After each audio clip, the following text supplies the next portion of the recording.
بسم اللہ الرحمن الرحیم۔ حضرت ابن عباس رضی اللہ عنہما سے روایت ہے، رسول اللہ صلی اللہ علیہ وآلہ وسلم ایک دفعہ مدینہ یا مکہ کے ایک باغ میں تشریف لے گئے۔ وہاں آپ نے دو شخصوں کی آواز سنی جنہیں ان کی قبروں میں عذاب کیا جا رہا تھا۔ آپ صلی اللہ علیہ وآلہ وسلم نے فرمایا کہ ان پر عذاب ہو رہا ہے اور کسی بہت بڑے گناہ کی وجہ سے نہیں۔ پھر آپ صلی اللہ علیہ وآلہ وسلم نے فرمایا، بات یہ ہے کہ ایک شخص ان میں سے پیشاب کی چھینٹوں سے بچنے کا اہتمام نہیں کرتا تھا اور دوسرا شخص چغل خوری کیا کرتا تھا۔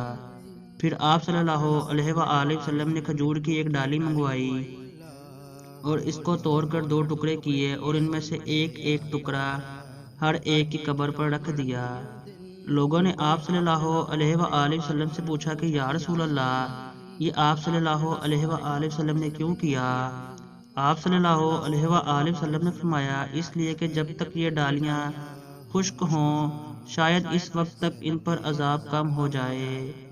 صحیح بخاری حدیث نمبر 216۔ وصحبہ